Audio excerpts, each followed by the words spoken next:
ਇਹਨਾਂ ਦਾ ਰਿਕਾਰਡ ਕੀ ਹੈ? ਰਿਕਾਰਡ ਇਹਨਾਂ ਦਾ 14 ਸਾਲ ਇਹਦੇ ਇਹਨਾਂ ਦੇ ਕੋਈ ਦੀ ਕਬੂਤਰ ਘਰ ਨਹੀਂ ਸੀ ਬੈਠਾ 14 ਸਾਲ ਪਿੰਡ ਚੱਲ ਚ। ਫੁੱਦੀ ਦਾ ਚੰਗਾ ਉਸਤਾਦ ਆ ਨਹੀਂ ਤੇ ਬੜੀ ਅੱਲਾ ਦਾ ਘਰ ਦੀ ਪੰਪਲਾ ਫਾਈਨਲ ਵਲੇਟਣ ਦੀ।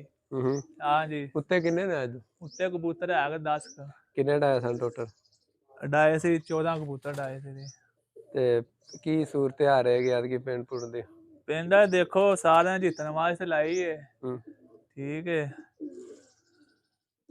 ਉਸਤਾਦ ਤੇਰੇ? ਹਾਂਜੀ। ਉਸਤਾਦ ਕਿੱਥੋਂ ਆਏ ਨੇ? ਉਸਤਾਦ ਜੀ ਮੇਰੇ ਭਾਈ ਨੇ ਛੋਟੇ ਤੇ ਉਸਤਾਦ ਆਂਦੇ ਇਹਨਾਂ ਨੂੰ। ਤੇ ਸ਼ਗਿਰਦ ਵਿੱਚੋਂ ਬੜੇ ਗੰਦੇ ਨਿਕਲਦੇ ਨੇ ਪਰ ਬਾਅਦ ਸ਼ਗਿਰਦ ਮੈਂ ਜਿਹੜਾ ਇਹਨਾਂ ਦਾ ਤਾਬਿਆਦਾਰੀ ਕੀ ਬਾਈ ਦੇ ਉਸਤਾਦ ਮੇਰੇ ਜੀਂਦੇ ਰਹਿਣ, ਅੱਲਾ ਨਾਲ ਤੰਦਰੁਸਤੀ ਦੇ। ਇਹ ਜੀ ਮੇਰੇ ਉਸਤਾਦ ਨੇ ਤੇ ਅੱਲਾ ਖੈਰ ਕਰੇਗਾ ਇਨਸ਼ਾਅੱਲਾ। ਰਾਤ ਨੂੰ ਜਾ ਕੁਛ ਕਬੂਤਰਾਂ ਛੱਡ ਇਹਦੀ ਕਾਫੀ ਕੱਢਿਆ। ਇਹਦੀ ਕਾਫੀ ਕੱਢਿਆ। ਚਾਹ ਕਿਆ ਦਾ? ਜੀ ਆ 10 ਸਾਫ ਹੈ।